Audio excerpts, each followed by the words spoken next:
Hello everyone! Welcome back to day 2 of our Japan series. We started our day with a refreshing cup of green tea and coffee from our hostel cafe before heading out to our first stop, Meiji Jingu Shrine. We entered through Yoyogi Park, where they had a map of the park and how to get around to the shrine.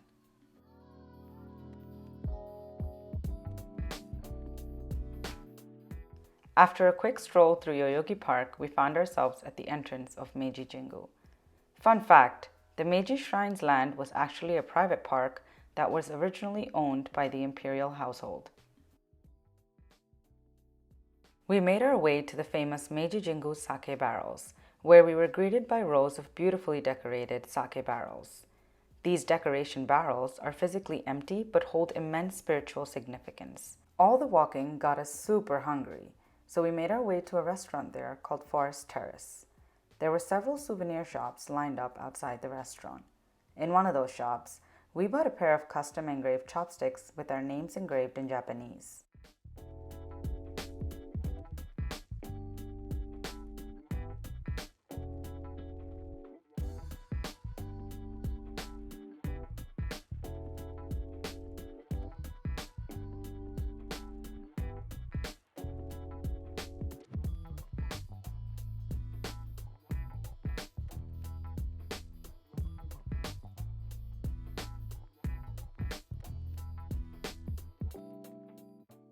After we picked up our engraved chopsticks, we fueled up with an amazing breakfast at the restaurant.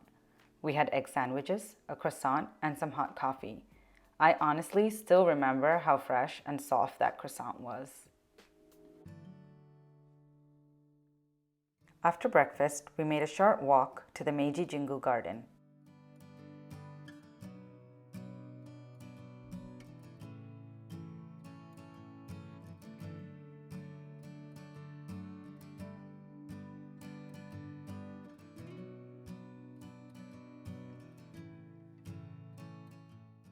Walking through the peaceful surroundings of the garden, we learned about the history behind Kiyomasa's well. It is believed to be one of Tokyo's premier power spots. It is a popular belief that this well brings great luck to all those who visit it. Before entering the main Meiji Jingu Shrine, we took part in the cleansing ritual. You will see this is a common practice in most Japanese shrines.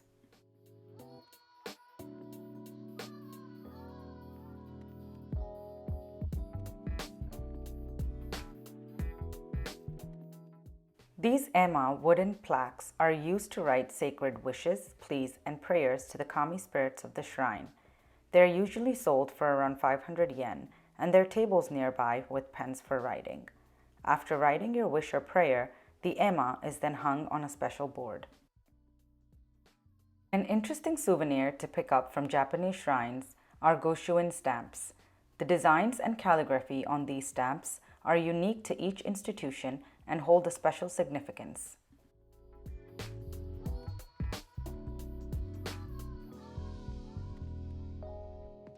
After visiting Meiji Jingu Shrine, we wanted to try some popular matcha desserts we saw on Instagram, so we first made our way to Matcha House.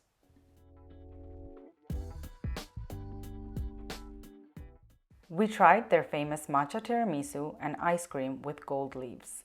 I enjoyed the tiramisu, but honestly wasn't a fan of the matcha ice cream. It was a little too strong for me.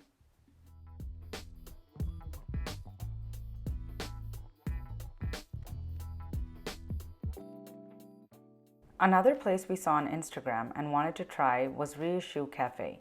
This cafe is popular for their famous 3D latte art. We ordered their 3D Pikachu cold latte and enjoyed watching their talented artist make the 3D art with foam. See how cute that is!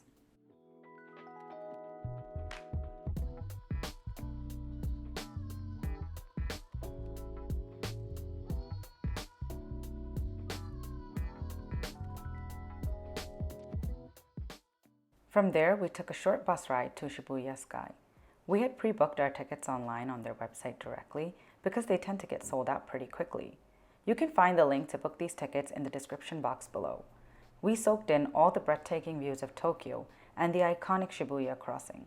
There were so many great photo spots, but all the corners of the terrace had huge lines to get pictures taken, so we decided to skip them and took pictures ourselves at less busier spots. When we got back downstairs, we were treated to a street performance for the Cinco de Mayo festival, which happened to fall on the same day we were there. We thoroughly enjoyed their performance and dance.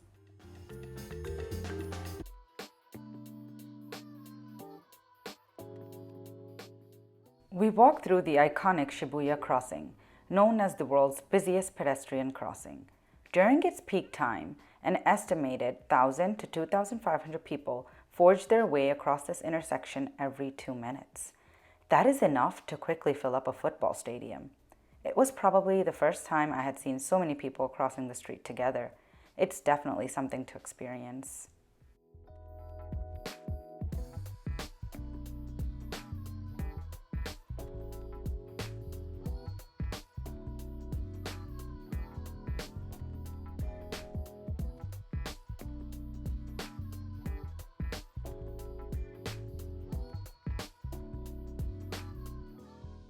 We took a train ride from there to the Shinjuku area and wandered through the vibrant streets of Shinjuku and Golden Gai, immersing ourselves in the energy of these bustling neighborhoods.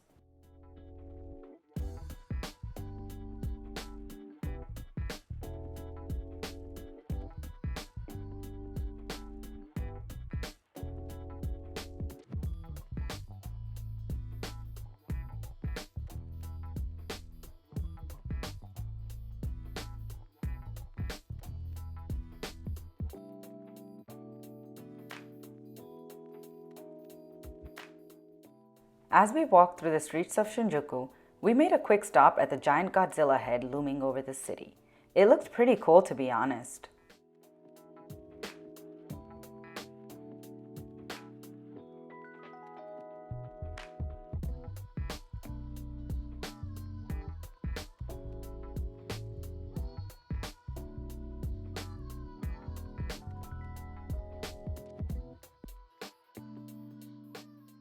Taking a break from the city hustle, we tried our luck at one of the coin pushers in an arcade and got a cute little character toy. These arcades are very popular in Tokyo, and you can find them in most busy areas. There were so many claw machines, shooting ranges, and many other games for entertainment.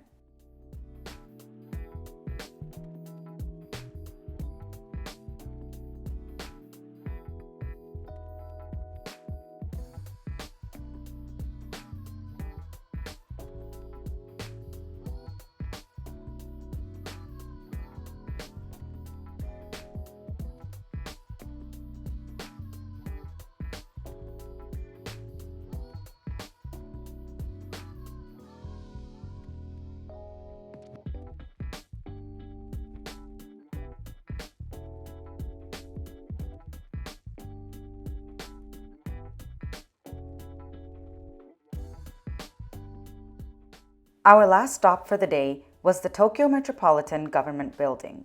We made it just in time for the world's largest projection mapping show featuring Godzilla, Attack on Tokyo. It was truly a spectacle not to be missed.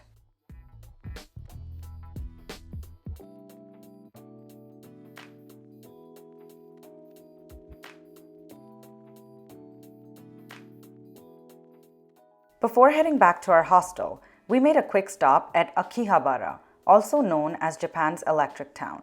We spent some time exploring Yodobashi, a major Japanese retail chain specializing in electronics, PCs, cameras, and photographic equipment. We briefly skimmed through a few Apple products, but didn't think there was much of a price difference compared to the US.